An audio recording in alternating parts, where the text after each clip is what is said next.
மறைந்த முதலமைச்சர் ஜெயலலிதாவோட உடல் எம்ஜிஆர் சமாதி பக்கத்துல நல்லடக்கம் செய்யப்பட்டிருக்கு. அது தொடர்ந்து நாள்தோறும் பல்வேறு பகுதியை சேர்ந்த பொதுமக்கள், கல்லூரி மாணவ மாணவிகள், அதிமுகவினர் ஆயிரக்கணக்கில் அஞ்சலி செலுத்திட்டு வராங்க.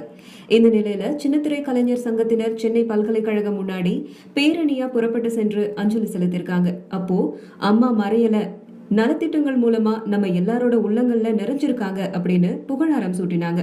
இதுவரைக்கும் 8 லட்சம் பேருக்கு குடிநீரும் உணவு பொட்டலங்களும் அளிக்கப்பட்டிருக்கிறதா அதிமுக நிர்வாகிகள் தெரிவிச்சிருக்காங்க.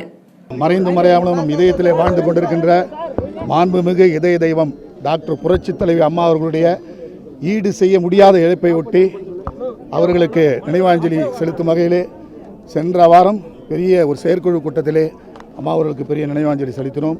இன்று கூட்டமைப்புடன் சேர்ந்து சின்னத்திரை நடிகர் சங்கம், எழுத்தாளர் சங்கம், இயக்குநர் சங்கம், ஒளிப்பதிவாளர் சங்கம், தயாரிப்பாளர் சங்கம் எல்லோரும் சேர்ந்து இங்கே அம்மா அவர்களுக்கு நினைவாஞ்சலி செலுத்த வந்திருக்கிறோம். அம்மா அவருடைய இழப்பு இந்தியாவிற்கு ஈடு செய்ய முடியாத இழப்பாகும். அதனால் அவர்களுடைய ஆத்மா என்றும் எங்களுக்கு வழித்துணையாக இருந்து எங்கள் கலைஞர்கள் மேல் அனுபவித்த அந்த அம்மா எல்லோருக்கும் தெய்வமாக இருந்து வழிகாட்டுவாள் என்ற நம்பிக்கை எங்களுக்கு இருக்கிறது. எங்களுக்கு மட்டுமல்ல, தமிழகத்து மக்களுக்கும், இந்தியாவில் உள்ள உலகத்தில் உள்ள அத்தனை கோடி மக்களுக்கும் அம்மா ஒரு தெய்வமாக நின்று அவர்களுடைய ஆசையும் அவருடைய அருளும் வழங்குவார்கள் என்று இந்த இடத்துல நான் சொல்கிறதில்ல.